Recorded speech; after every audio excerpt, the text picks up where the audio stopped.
বিসমিল্লাহির রহমানির রহিম। প্রিয় ভাই ও বোনেরা, আমরা শুনে থাকি হেদায়েত, হুদা, সৎ পথ নির্দেশ, সিরাতে মুস্তাকিম। আসলে কোরআনের আলোকে হেদায়েত কাকে বলে, সিরাতে মুস্তাকিম কাকে বলে, কিভাবে আমরা হেদায়েত পেতে পারি, কিভাবে সরল সঠিক পথে থাকতে পারি, এর মাধ্যমটা কি? আসলে আমরা সূরা ফাতিহার ৬ নম্বর আয়াতে ইহদিনাস সিরাতাল মুস্তাকিম, আমাদেরকে সরল পথ দেখান। এখানে ইহদি, এইখানে মূল হরফ হলো হা দাল, হেদায়েত থেকে। তাহলে সিরাত মানে পথ, আসরাত একটি নির্দিষ্ট পথ, আল মুস্তাকিম যেটা খুবই সরল সঠিক নির্ভুল। আমাদেরকে সরল সঠিক নির্ভুল পথ দেখান। ইয়া আইয়ুহান নাস ক্বাদ জাআতকুম মাউইযাতুম মির রাব্বিকুম ওয়া শিফা। হে মানব সমাজ, আল্লাহ সকল পৃথিবীর মানুষকে ডেকে বলতেছেন, তোমাদের রবের পক্ষ থেকে, তোমাদের পালনকর্তার পক্ষ থেকে উপদেশ এসেছে, যেটা অন্তরের শেফা ও হুদান, এবং এই যে বারবার বলতেছে হুদা, সৎপথ নির্দেশ করে, ও রহমাত এবং দয়া, লিল মুমিনিন, যারা এটাকে মানবে, বিশ্বাস করবে। এরপরে সূরা নাহলে ৬৪ নম্বর আয়াতে আল্লাহ বলেন, ওমা আনজালনা আলাইকা আল কিতাব। আহারে, কি সুন্দরভাবে আল্লাহ বললেন মুহাম্মদুর রাসূলুল্লাহকে ক্লিয়ার করি, তোমার কাছে একটি নির্দিষ্ট কিতাব আমি দিয়েছি, ইল্লা লিতুবাইয়িনা লাহুম আল্লাযী ইখতালাফু ফীহ, যারা মতবিরোধে আছে তাদের জন্য যেন তুমি সুস্পষ্টভাবে বলতে পারো, বুঝিয়ে দিতে পারো। এই কিতাবই মানুষকে সকল ভুল পথ থেকে সঠিক পথে নিয়ে আসবে। ওহুদান ওয়া রাহমাতান লিকাওমি ইউমিনুন, ক্লিয়ার করছেন আল্লাহ, এই কিতাবটাই হলো হুদা, রহমত, দয়া, যারা বিশ্বাস করে। এরপরেও কি আল্লাহ আর বোঝাতে বাকি রাখছেন যে কোরআন বাদে অন্যান্য কিতাবকে আমাকে মানতে হবে? আরেকটা আয়াত দেখেন সূরা নাহলের ১০২ নম্বর, কুল, নবী বলো, নাজ্জালাহু রূহুল কুদুস, এই কিতাবটা কি রূহুল কুদুস নিয়ে আসছেন, মির রব্বিক, তোমার রবের পক্ষ থেকে, বিল হক, এটাই সঠিক, এটাই যথাযথ, লিউসাব্বিতাল্লাযীনা আমানু, কাদেরকে দৃঢ় প্রতিষ্ঠিত করার জন্য, যারা বিশ্বাস করে, ও হুদান, এই যে আবার বলতেছে এইটাই হলো হুদা, সৎপথ দেখায়, ও বুশরা লিল মুসলিমিন, যারা আত্মসমর্পণকারী তাদেরকে এই কোরআন সুসংবাদ দেয়। জান্নাতে যাবে কারা? যারা আত্মসমর্পণকারী, আল্লাহর কাছে নিজের ইচ্ছাকে বিসর্জন দেয়। সূরা বনী ইসরাঈলের ৯ নম্বর আয়াতটা একটু ভালো করে দেখেন তো, ইন হাযাল কুরআন, নিশ্চয়ই এই কোরআন, এখানে একদম নাম বলে আল্লাহ ক্লিয়ার করলেন, নিশ্চয়ই বললেন, এবং এই বলে উল্লেখ করলেন, এই নির্দিষ্ট কোরআনটা, নিশ্চয়ই এই কোরআনটা, ইয়াহদি, পথ দেখায়, হেদায়াত করে, লিল্লাতী হিয়া আকওয়াম, সবচাইতে সরল পথ যেটা, সঠিক পথ যেটা, সেইটাই কোরআন দেখায়। কোরআন বাদে বুখারী, মুসলিম বা অন্য যত কিতাব রয়েছে সেটা কি সঠিক পথ দেখাতে পারে? ওয়ায়ুবাশশিরুল মুমিনিন, এবং বিশ্বাসীদেরকে এই কোরআন সুসংবাদ দিচ্ছে। কেমন বিশ্বাসী? আল্লাযীনা ইয়ামালুনাস সলিহাত, যারা সৎ আমল সমূহ করে, ভালো কাজ করে, এমন বিশ্বাসী। শুধু বিশ্বাসীদেরকে আল্লাহ কখনো জান্নাতে সুসংবাদ দেন না, বিশ্বাস সাথে সাথে আল্লাহর যে বিধিনিষেধ সেগুলো যে মান্য করে তাদের জন্য জান্নাত। কি? আন্না লাহুম আজরান কাবীরা, তাদের জন্য রয়েছে মহা পুরস্কার। হুদা শব্দ দ্বারা যে আয়াতগুলি রয়েছে সেটা যদি আমরা দেখি, কখনো আমরা এরকম পাবো না যে কোরআন বাদ দিয়ে আল্লাহ রাব্বুল আলামিন অন্য কোনো কিতাবকে সঠিক পথ প্রদর্শক হিসেবে বলেছেন, কোথাও বলেননি। সূরা বনী ইসরাঈলের ৯৭, ওয়ামান ইয়াহদিল্লাহু ফাহুয়াল মুহতাদ, আল্লাহ যাকে পথ দেখান সেই সঠিক পথ প্রাপ্ত হয়।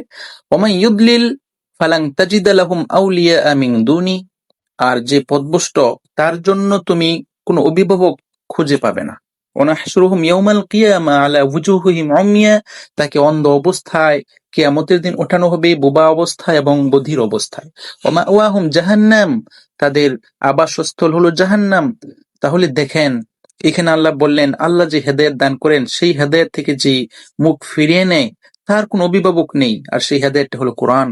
কোরআন বাদ দিয়ে অন্য কোনো কিতাব, তাহলে কি আল্লাহ মানুষকে হেদায়েত করতে পারেন না? কোরআনের মাধ্যমে আল্লাহ কি অপারগ যে আরেকজন লাগবে, কিতাব লেখো, আবার হেদায়েতের জন্য মানুষকে বোঝাও? লাগবে না তো। আল্লাহ তো ক্লিয়ার করেছেন, আল্লাহ মানুষ বানাইলেন, উনি কি মানুষকে হেদায়েত করতে পারবেন না?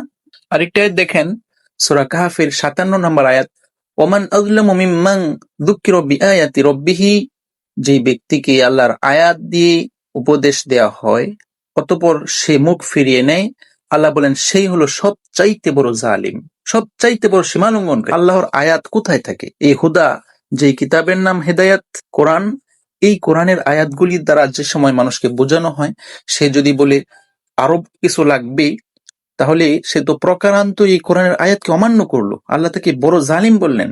শেষে যায় বলতেছেন, ও ইন তাদউহুম ইলাল হুদা ফালান ইয়াহতাদু ইদান আবাদা, তুমি যদি তাদেরকে ডাকো এই সৎপথের দিকে, এই হুদার দিকে, এই কোরআনের দিকে, তারা কখনো আসবে না। যেই ব্যক্তিকে আয়াত দিয়ে উপদেশ দেওয়া হলো সে আয়াত প্রত্যাখ্যান করলো বা অবমূল্যায়ন করলো, তাকে আর হেদায়েত করা সম্ভব নয়। আরেকটা আয়াত দেখেন সূরা তহার ৮২ নম্বর, ও ইন্নী লাগফফারুন, নিশ্চয়ই আল্লাহ ক্ষমাশীল কাদের প্রতি, লিমান তাবা ওয়া আমানা ওয়া আমিলা সলিহান সুম্মা ইহতাদা, চারটি কথা বলেছেন।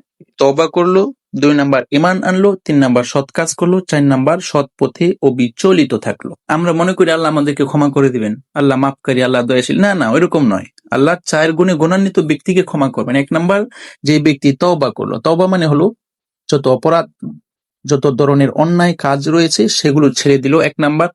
২ নাম্বার, বিশ্বাস স্থাপন করলো, আল্লাহর প্রতি আস্থা রাখলো। ৩ নাম্বার, আল্লাহর সমস্ত আদেশ নিষেধ পালন করলো। ৪ নাম্বার, সেই পথে অবিচলিত থাকবে, আল্লাহ রাব্বুল আলামিন তাকে ক্ষমা করবেন। শেষে যে কথাটা বলা হলো সৎ পথে অবিচলিত থাকা, ইহতাদা, এখানে মূল হরফ হলো হাদাল, অর্থাৎ যে কোরআনের পথে অটল থাকবে, কোরআনকে আঁকড়ে ধরবে। সূরা তহার ১৩০ নম্বর আয়াতে আল্লাহ বলেন, ক্বালা ইহবিতু মিনহা জামিয়া, তোমরা এখান থেকে নেমে যাও, বা'দুকুম লিবা'দিন আদু, একে অপরের শত্রু হিসেবে, ফাইম্মা ইয়াতিয়ান্নাকুম মিন্নী হুদা, অতঃপর যখন আমার পক্ষ থেকে তোমাদের কাছে হুদা আসবে, ফামান ইত্তাবা হুদায়া, অতঃপর যে ব্যক্তি আমার পথ নির্দেশ মানে হুদা, আল্লাহ প্রদত্ত কিতাবকে গ্রহণ করবে, মেনে চলবে, ফালা ইয়াদিল্লু ওয়ালা ইয়াশকা, সে পথভ্রষ্ট হবে না। পথভ্রষ্ট না হওয়ার মাধ্যম হলো একমাত্র আল্লাহ প্রদত্ত হুদা, হিদায়াত, সেটা কোরআন। ওয়ালা ইয়াশকা, সে কষ্টও পাবে না। সূরা হজ ৮ নম্বর আয়াতে আল্লাহ বলেন, ওমিনান নাস, মানুষের মধ্যে কেউ কেউ রয়েছে, মাই ইউজাদিলু ফিল্লাহ, যে ব্যক্তি আল্লাহর আয়াত নিয়ে, আল্লাহর সম্পর্কে ঝগড়া করে, বিগয়রি ইলম, যাদের জ্ঞান নাই। তাহলে জ্ঞান না থাকলে, এলেম কিন্তু আল্লাহ বারবার বলছেন, কোরআন কি জ্ঞান বলেছেন, ওয়ালা হুদান, কোনো পথ নির্দেশনাও নাই, ওয়ালা কিতাবিম মুনির, এবং সুস্পষ্ট একটি কিতাবও নাই। ১ নাম্বার হলো জ্ঞান থাকতে হবে, হুদা থাকতে হবে, কিতাব থাকতে হবে। এই তিনটা মিলে মূলত একটি জিনিস। এই কোরআন কি জ্ঞান বলেছেন, কোরআন কি হেদায়েত বলেছেন, এবং কোরআন কি সুস্পষ্ট কিতাব বলেছেন। কিতাব মুনির, আলোকময় কিতাব, দীপ্তিমান কিতাব, যা অপরকে পথ দেখাতে পারে। কোরআন ছাড়া কি অন্য কোনো কিতাবকে আল্লাহ এরকম বলেছেন? কোরআনকে আল্লাহ নূর বলেছেন, আলো বলেছেন। সূরা হজের ১৬ নম্বর আয়াতে আল্লাহ বলেন, ওয়াকাযালিকা আনজালনাহু আয়াতিন বাইয়িনাত, আর এভাবেই সুস্পষ্ট আয়াত রূপে কোরআন আল্লাহ নাজিল করেছেন। ওয়া আন্নাল্লাহা ইয়াহদি মান ইউরিদ, আল্লাহ তাকেই সেই পথে পরিচালিত করেন যে ইচ্ছা করে, যে আল্লাহর পথে চলতে চায় তাকেই আল্লাহ হেদায়েত দান করেন। সূরা নূরের ৪৬ নম্বর আয়াতে আল্লাহ বলেন, লাকাদ আনজালনা আয়াতিন মুবাইয়িনাত, আমি সুস্পষ্ট আয়াতসমূহ অবতীর্ণ করেছি। তাহলে আল্লাহ কখনো বলেন নাই আয়াত পড়লে বোঝা যাবে না, ক্লিয়ার।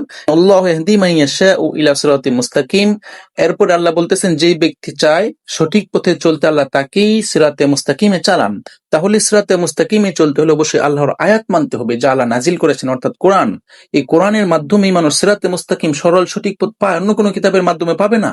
সূরা নামল আয়াত নাম্বার ৯২ আল্লাহ বলেন, ওয়া আন আতলু আল কুরআন, আর আমি যেন আল কোরআন পাঠ করি, তেলাওয়াত করি, অধ্যয়ন করি। তাহলে নবীকেও বলা হচ্ছে সে যেন কোরআন তেলাওয়াত করে। নবী তাহলে কোরআন বাদে অন্য কোনো কিতাব পাঠ করেননি? আর আমাদের মাদ্রাসায়, আমাদের সিলেবাসে কোরআন বাদে কত কিতাব ঢুকানো হয়েছে, ওই কিতাবের জন্য আমরা কোরআন থেকে দূরে চলে গেছি। সূরা কসসের ৪৯ নাম্বার আয়াতটি দেখেন, কুল, নবী তুমি বলো, ফাতু বিকিতাব, তোমরা একটি কিতাব নিয়ে আসো তো, মিন ইনদিল্লাহ, আল্লাহর পক্ষ থেকে, হুয়া আহদা, যা আল্লাহ যে কিতাব দিয়েছেন আগে সেগুলির থেকে উৎকৃষ্ট হয়ে যাবে, তাহলে আমি তাকে অনুসরণ করব। তাহলে এখানে বলা হলো কিতাবকে অনুসরণ করতে হবে আল্লাহর পক্ষ থেকে। আল্লাহর কাছ থেকে কিতাব না আসলে, অন্য মানুষ যে কিতাব বানিয়েছে সেই কিতাব যদি আমরা মানি, কখনো আমরা সঠিক পথ পাবো না। আরেকটা আয়াত লক্ষ্য করেন, সূরা রুমের ৫৩ নম্বর আয়াত, ওমা আনতা বিহাদিল উমি আন দালালাতিহিম, তুমি অন্ধদেরকে, পথভ্রষ্টদেরকে সেই পথভ্রষ্টতা থেকে হেদায়েতে আনতে পারবে না, সঠিক পথে আনতে পারবে না। ইন তুসমিউ ইল্লা মান ইউমিনু বিআয়াতিনা, তবে তুমি তাকেই শোনাতে পারবে যে আমার আয়াত সমূহের প্রতি বিশ্বাস করে, ফাহুম মুসলিমুন, আর তারাই হলো মুসলিম। তাহলে আমরা মনে করি মুসলমানের ঘরে জন্ম নেওয়ার কারণে মুসলমান হয়, প্রকৃতপক্ষে সেটা নয়। যে ব্যক্তি কোরআনের আয়াতকে বিশ্বাস করে মেনে চলে সেই মুসলিম। অথচ এখন বলা হয় যে কোরআনের আয়াত মানে সে হলো আহলে কোরআন, ইহুদি খ্রিস্টানের দালাল। কিন্তু আল্লাহ এখানে কি বললেন? তুমি অন্ধকে তার পথভ্রষ্টতা থেকে ফিরাতে পারবে না। তাহলে কাকে পারবে? যে ব্যক্তি আয়াত শুনে আয়াতকে মেনে চলে তাকেই তুমি শোনাতে পারবি, এবং সেই হলো মুসলিম, আত্মসমর্পণকারী। আয়াত বাদে অন্য কিতাব যদি কেউ মানে তাকে বলা হয় মুশরিক।